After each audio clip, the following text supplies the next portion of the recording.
Hai teman-teman, bagaimana kabarnya? Selamat berjumpa kembali dengan saya. Perkenalkan, saya Asep Setiabudi dari Program Malaria Dinas Kesehatan Kabupaten Teluk Bintuni. Dalam kesempatan ini saya ingin menyampaikan mengenai materi gambaran umum malaria. Diharapkan dari penyampaian materi ini nanti teman-teman mampu menjelaskan bagaimana siklus hidup parasit malaria di dalam tubuh nyamuk dan di dalam tubuh manusia. Yang kedua, teman-teman dapat menjelaskan diagnosa malaria. Dan nanti materi pokok dan submateri pokok yang akan disampaikan meliputi siklus hidup parasit malaria baik dalam tubuh nyamuk maupun dalam tubuh manusia. Yang kedua adalah diagnosa malaria, yaitu tanda-tanda dan gejala malaria, kemudian pemeriksaan laboratorium malaria. Teman-teman, ada yang tahu apa itu malaria? Ya, malaria merupakan penyakit yang dapat menyebabkan kematian jika tidak diobati atau tidak ditangani dengan baik. Kasus kematian akibat malaria masih dilaporkan dari beberapa daerah di Indonesia. Namun, tren kematian akibat malaria terus menurun dari tahun ke tahun. Pada tahun 2018 dilaporkan terdapat 34 kasus kematian malaria.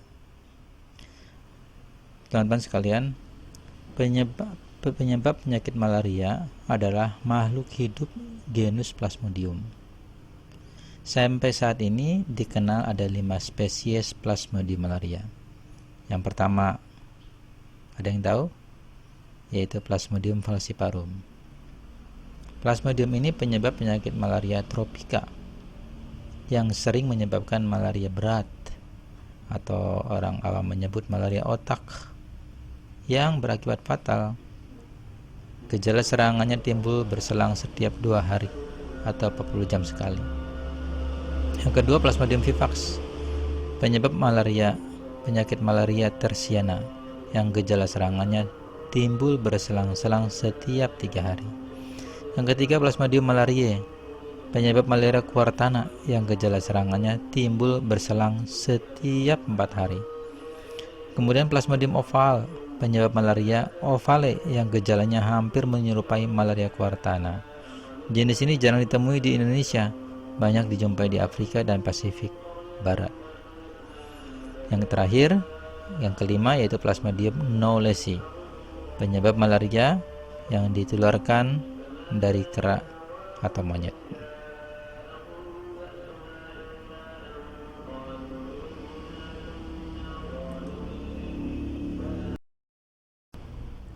Baik teman-teman, kita lanjutkan. Materi selanjutnya adalah mengenai siklus hidup parasit malaria. Kita mulai dari dalam tubuh nyamuk terlebih dahulu.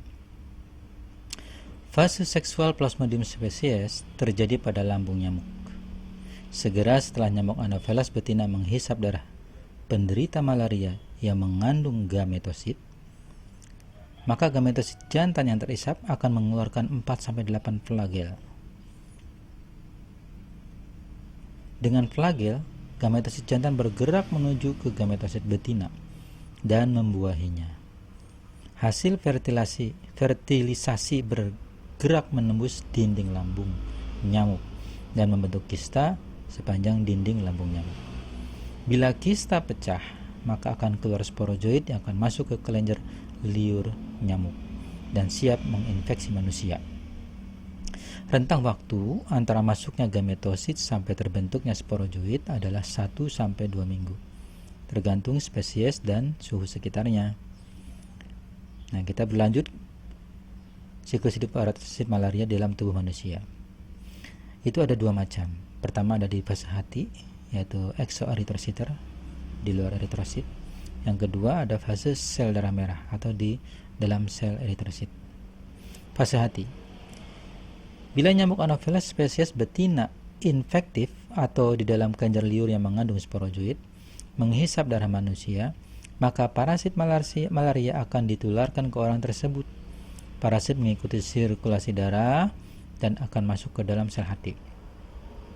Dalam waktu 7-21 hari, parasit akan tumbuh dan berkembang biak sehingga memenuhi seluruh sel hati. Selanjutnya, sel hati pecah dan parasit masuk ke dalam aliran darah untuk kemudian menginfeksi sel darah merah. Hal ini berlaku untuk Plasmodium falciparum dan Plasmodium malariae. Pada infeksi Plasmodium vivax dan Plasmodium ovale, sejumlah parasit tetap berada dalam hati dan tidak berkembang biak atau dorman. Parasit yang dorman ini dapat menyebabkan kekambuhan pada pasien dengan infeksi Plasmodium vivax dan Plasmodium ovale.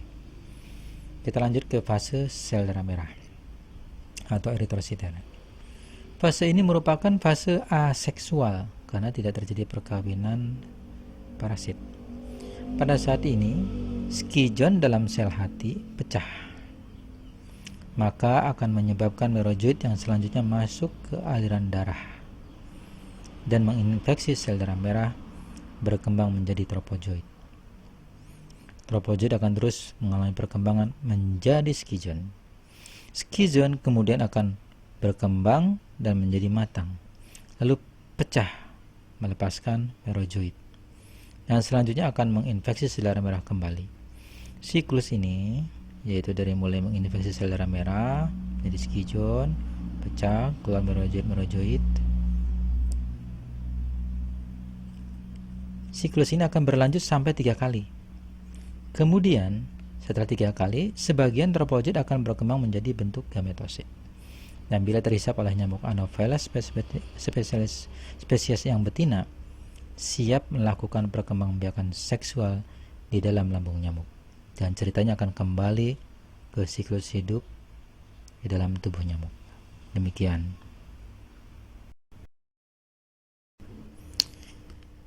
Diagnosa malaria.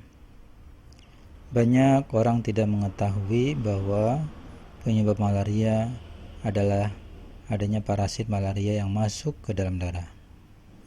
Ukuran parasit tersebut sangatlah kecil dan hanya dapat dilihat dengan menggunakan bantuan mikroskop. Mari kita mengenal gejala-gejala malaria.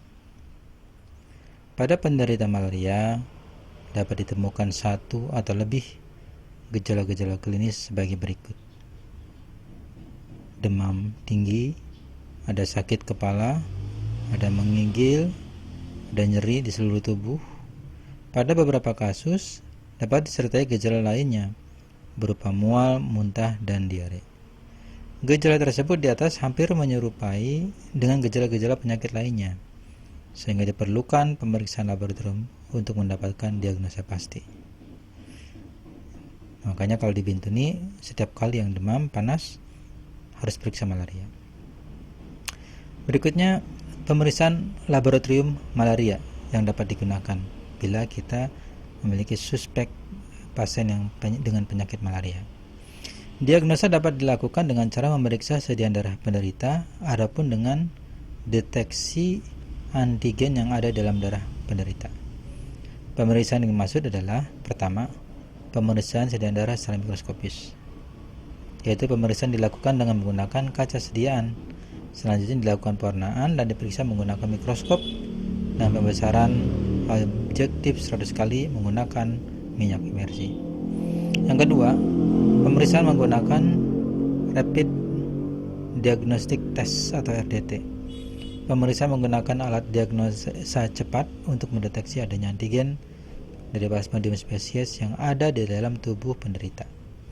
Yang ketiga, pemeriksaan dengan PCR atau polymerase chain reaction.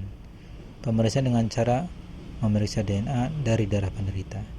Nah, 3 pemeriksaan inilah yang dipakai untuk diagnosa malaria. Sehingga bila di antara dari hasil pemeriksaan ketiga ini salah satunya ada yang positif, maka kita bisa memberikan obat malaria. Sehingga untuk saat ini tidak ada lagi pengobatan yang berdasarkan klinis.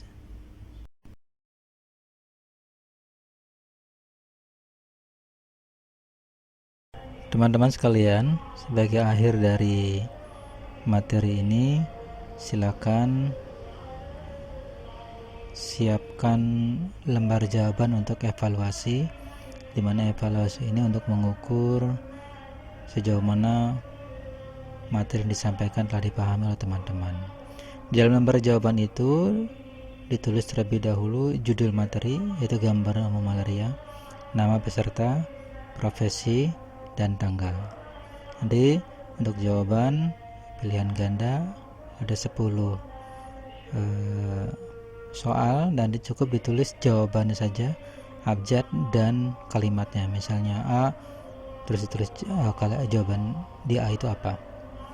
Itu saja. Selamat mengerjakan.